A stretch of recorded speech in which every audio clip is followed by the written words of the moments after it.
हमारा सिद्धांत जो है वो है डेली का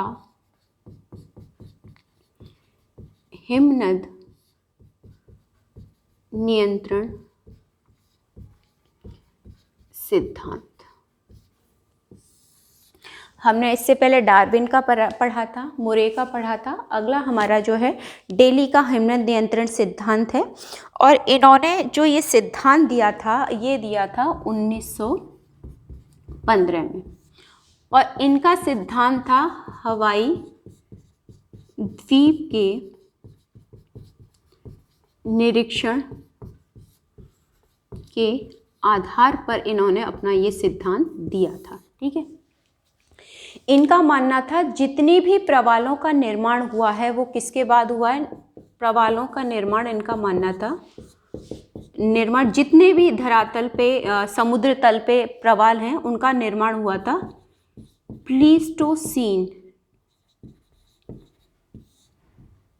युग के बाद। ठीक है, और प्लीस्टोसीन कैसा युग है? हिमयुग। प्लीस्टोसीन को हिमयुग, जिस समय धरातल पे क्या हो गई थी? ठंड इतनी हो गई थी कि जितना भी पानी था वो किस में कन्वर्ट हो गया था? बर्फ में हो गया था। अब इस सिद्धांत को समझने के लिए एक सीधी सी बात इन्होंने कही थी। मान लीजिए ये क्या है? अपना स्थल, और ये आ गया हमारा सागर तल। ठीक है, इस सागर तल में के नीचे क्या है? जल भरा हुआ है। ये अब हम बात कर रहे हैं किस युग की? प्लीस्टोसीन युग की। तो ये पानी यहाँ तक था। अब क्या हो गई? धरातल पे एकदम से ठंड आ गई। ठंड आएगी तो ये पानी क्या होगा? ठंड के कारण जमेगा। जमने के कारण जो सतह यहाँ थी वो सतह कहाँ पहुँच जाएगी? यहाँ पहुँच जाएगी। इसका मतलब इतना नीचे, 60 से 75 मीटर नीचे सतह पानी यहाँ तक। अब रेफ्रिजरेटर में मैंने आपको कहा आप बर्फ जमाओगे तो पानी जो फैला हुआ था वो सिकुड़ के छोटा सा, ऐसे ही इसकी सतह यहाँ से कहाँ चली गई? यहाँ से यहाँ आ गई। अब ये पहले जो अभी ये सतह मैं बात कर रही हूँ बाद की, जो प्लीस्टोसीन युग में आई, इससे पहले यहाँ पे चबूतरे भी होंगे, चबूतरा, ज्वालामुखी शंकु भी होंगे, पठार भी होंगे, गुयाट भी होंगे। ठीक है, मग्न ढाल भी होंगे। तो ये तो अभी क्या थे? पानी के अंदर थे। जैसे ही पानी का तल नीचे हुआ तो अब ये क्या हो जाएंगे? सारे हमें कहाँ दिखाई देने लगे? स्थल के ऊपर, क्योंकि पानी तो अब नीचे आ गया, पानी की सतह आ गई यहाँ। ठीक है, जो सतह यहाँ थी, यहाँ से वो सतह कहाँ आ गई? इस जगह पे आ गई। फर्स्ट यहाँ थी, हिम युग में क्या हो गई? वो यहाँ आ गई। यहाँ आने से इनके ऊपर जो मूंगा विकास कर रहा था वो क्या हो गया? मर जाएगा, क्योंकि पानी ही नहीं रहा और पानी बिल्कुल नीचे, और ठंड इतनी, और मूंगे के लिए क्या चाहिए? गर्मी चाहिए। तो जो ठंड का जल में जो ठंड का प्रभाव होता है ऊपरी सतह पे होता है, नीचे की सतह पे जल का तापमान सामान्य रहता है। तो अब जिनको बचना था मूंगे को, वो भाग के कहाँ जाएंगे? यहाँ नीचे आएंगे। भाई उनको जीवन चाहिए ना, इस तल के पास आएंगे, और इस तल से नीचे नीचे क्या करेंगे? वो विकास, इस पे भी नहीं, नीचे करेंगे, क्योंकि बाद में डेवलप होके वो कहाँ आएंगे? ऊपर ही तो आएंगे। तो उनको बचना है तो कहाँ जाना पड़ेगा? समुद्र में। अब ये जो चबूतरा है, ज्वालामुखी शंकु है, पठार है, गुयाट है, ठीक है, यह चबूतरा है, मग्न ढाल है, ढाल। अब इन पे क्या होगा? बाहर की वातावरणीय प्रक्रियाएं काम करेंगी तो क्या होगा? अपक्षय प्लस अपर्दन का काम करेगा। इनमें टूट फूट होगी तो इनका मलबा जो है वो कहाँ जाएगा? ये जो सेकंड वाली मैंने सतह बताई है, ये इसी पे आके तो गिरेगा। वो मलबा धीरे धीरे कहाँ आके गिरेगा? यहीं तो आके गिरेगा। इनकी टूट फूट जो होगी तो निक्षेपण का काम कहाँ होगा? अब सागर तल पहुँच गया यहाँ। जो सागर तल पहले यहाँ था, मैं डॉट डॉट में बता रही हूँ, पहला सागर तल यहाँ था, जमाव के कारण वो कहाँ आ गया? यहाँ आ गया। अब मलबा गिर गिर के यहीं तो गिरेगा। ठीक है, तो जब मलबा यहाँ गिर के आएगा तो क्या बन जाएगी? वेदिकाएं बन जाएंगी। किसे कहेंगे? सागरीय वेदिकाएं। ठीक ठीक है। अब जब ये वेदिकाएं बच जाएंगी तो जो बचे हुए मूंगे थे, जो कि अपने बचाव के लिए जो नीचे ही थे, ऊपर वाले तो मर गए क्योंकि इतनी तेज ठंड में बची नहीं, जो नीचे बचे रह गए थे अब उनको सर्वाइव करने के लिए सतह मिल गई। अब वो इन वेदिकाओं के ऊपर ही क्या करेंगे, अपना निर्माण का काम शुरू करेंगे। और वो निर्माण करते करते धीरे धीरे वो धीरे धीरे धीरे क्या होंगे, ऊपर आएंगे। जब तक ये ऊपर आते मौसम बदल गया। प्लीस्टोसिन के बाद क्या हो गई, गर्मी आ गई। अब गर्मी जैसे आई के बाद गर्मी आई तो जो जमा हुआ जल था, जो सतह यहाँ से जो 60 से 75 मीटर नीचे चली गई थी, अब वो क्या हो जाएगी, पानी पिघलेगा तो दोबारा अपनी पुरानी सतह के आसपास ही तो पहुँच जाएगा। ठीक है। अब जो मूंगे यहाँ थे तब तक तो डेवलप करके यहाँ आ गए थे, अब उनको बचना है तो इतनी गहराई में तो सूर्य का प्रकाश अब पहुँच नहीं सकता, तो ना तेजी से जो ऊपर होंगे वो बच जाएंगे, जो ज़्यादा गहराई में होंगे वो मर भी सकते हैं, लेकिन कई बार सर्वाइव कर जाते हैं। वो डिपेंड करता है कंडीशंस पे कि उनके अकॉर्डिंग अगर वहाँ कंडीशन होगी तो वो सर्वाइव। मैंने कहा था ना 1000 मीटर की गहराई पे भी प्रमाण मिले हैं इसके। तो वो जो पानी पहले जमा था पिघल के 60 से 65 मीटर नीचे जो सतह आई थी वो 60 से 65 मीटर फिर से ऊंची हो गई।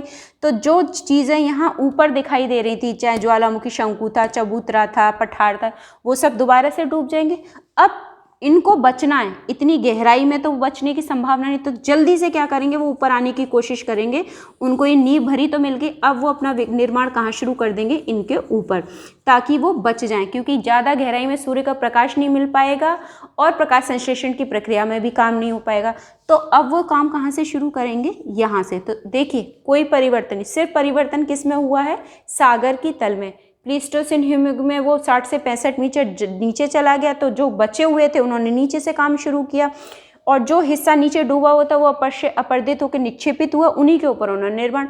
और जब सागर का तल दोबारा बढ़ गया तो उन्होंने फटाफट से ऊपर आके जहां वो ऊंचे क्षेत्र से अपने बचाव के लिए उन्होंने निर्माण शुरू कर दिया। तो सबसे पहले जो तट के पास होंगे तटीय प्रवाल भित्ति, वो जो बीच में होंगे वो अवरोधक, और तीनों मिल जाएंगे तो कौन सी बन जाएगी, हमारी एटॉल। वही प्रक्रिया है जो अभी तक मैंने डार्विन के सिद्धांत में बताई थी, मरेके में पहले तटीय, फिर अवरोधक और फिर वलयाकार।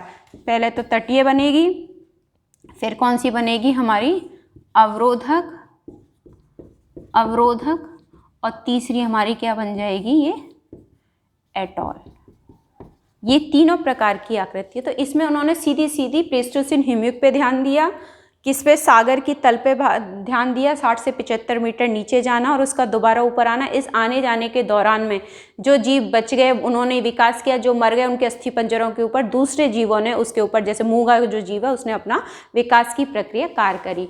तो ये थी इनकी डेली की। अब इनके देखिए हर सिद्धांत के पक्ष और विपक्ष में 2 मत होते हैं, तो इनके पक्ष में भी इन्होंने कई बातें बताई थी कि कैसे सिद्धांत हमारा सही हो सकता है।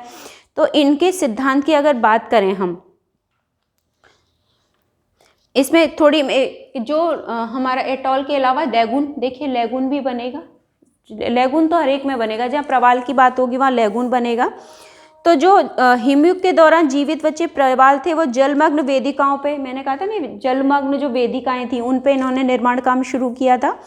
तो इन्होंने भित्ति का नाम का शुरू किया और प्रवाल भित्तियों का विकास हुआ। तो इसमें जो सकरी छोटी वेदिकाएं थी तो तटीय प्रवाल भित्ति, चौड़ी वेदिकाएं थी तो अवरोधक प्रवाल भित्ति, और दोनों मिल गई तो एटॉल का निर्माण। और एटॉल का एक हिस्सा खुला रहने से जल क्षेत्र उसमें प्रवेश किया और लैगून का निर्माण हो जाएगा। ठीक है, ये आपको ध्यान रखना है इसमें। ठीक है, जो पठार और चबूतरों के किनारे होते हैं वहाँ ज़्यादातर इसमें लैगून बने थे। और इसके पक्ष में प्रमाण की बात करें तो देखिए डेली का जो सिद्धांत है वो समुद्री धरातल में किसी भी प्रकार का परिवर्तन नहीं बता रहा, ना तो ये नीचे जाने की बात कर रहे हैं, ना ये जल के ऊपर कम और ज़्यादा होने की बात कर रहे हैं। ना तो उमंजन की बात करी इन्होंने, ना निमंजन की बात करी, ना इन्होंने कोई विशेष गहराई की बात करी कि 100 मीटर या 200 मीटर, इन्होंने कोई गहराई का, बस उन्होंने जल के तल की गहराई की बात की है। ठीक है, इसके अलावा इन्होंने प्लीस्टोसिन जो हिमयुग है उसके बारे में बात की है कि इस दौरान सागरीय लहरों के अपर्दन से जो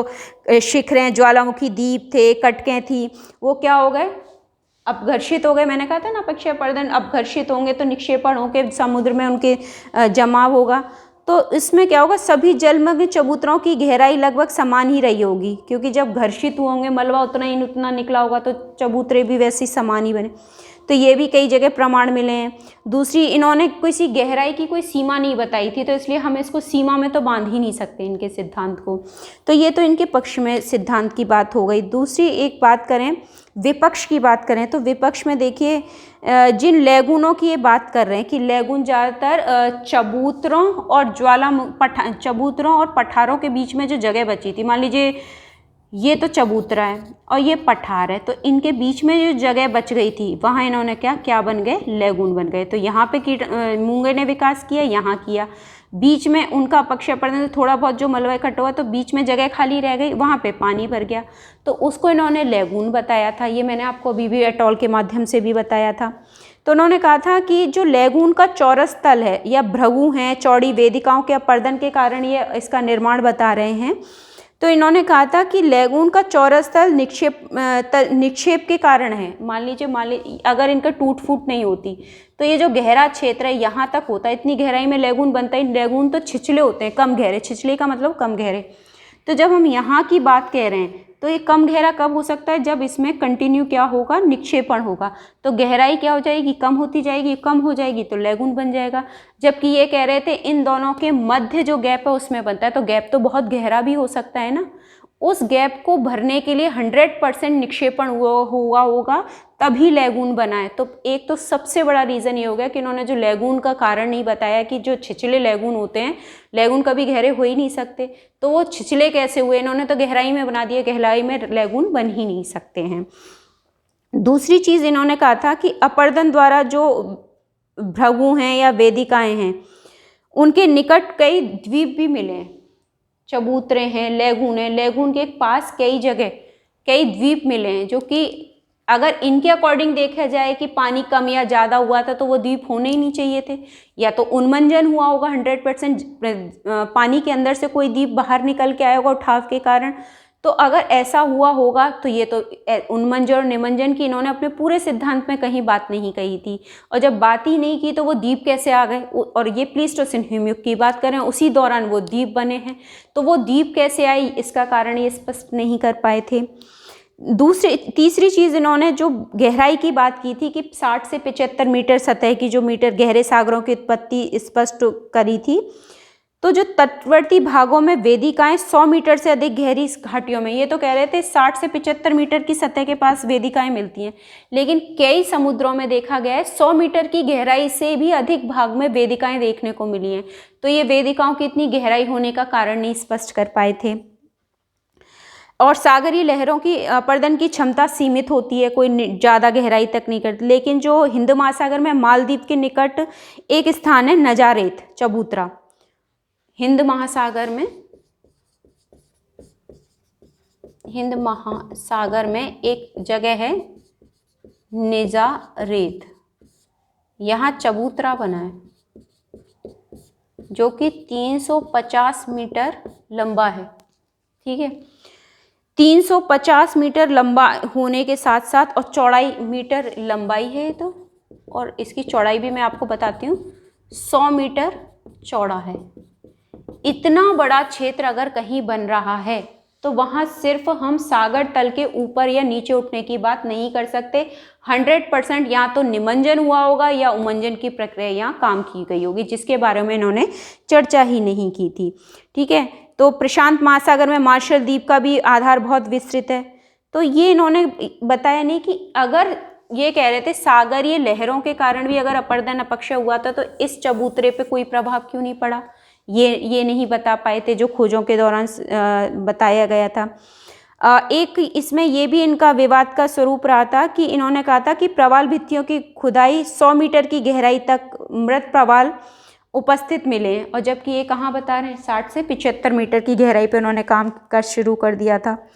तो कुल मिला के इनके सिद्धांत पे इन्होंने सिर्फ जो प्लीस्टोसिन हिमयुग की बात करी, सागर तल के ऊपर नीचे की जाने की बात करी, इसके अलावा इन्होंने ना तो ये बताया कि उन्मंजन कहीं हुआ कि नहीं हुआ, निमंजन कहीं हुआ कि नहीं हुआ, गहराई का निश्चित मापन नहीं बताया इन्होंने, या प्लीस्टोसिन युग के दौरान जब गर्मी आई होगी, बाद का जो युग था उस युग के बारे में इन्होंने कोई प्रमाण नहीं दिए, तो इस कारण इनके सिद्धांत का आलोचना का शिकार होना पड़ा था। लेकिन इनका सिद्धांत आपको ध्यान रखना है सागर तल में परिवर्तन से, कि प्लीस्टोसिन युग में सागर का तल 60 से 75 मीटर नीचे आ गया। दोबारा प्लीस्टोसिन युग में जैसे ही गए गर्मी आया, बर्फ पिघली, मेल्ट हुई, मेल्ट होकर जो सागर तल नीचे चला गया था दोबारा ऊपर आया। जो बचे हुए जीव थे अपने बचाव सुरक्षा रखने के लिए तुरंत वो ऊपर आके उन्होंने जीवन कार्य कॉलोनी बनाना शुरू कर दिया। तो ये था हमारा किसका सिद्धांत, डेली का हिमनद नियंत्रण सिद्धांत।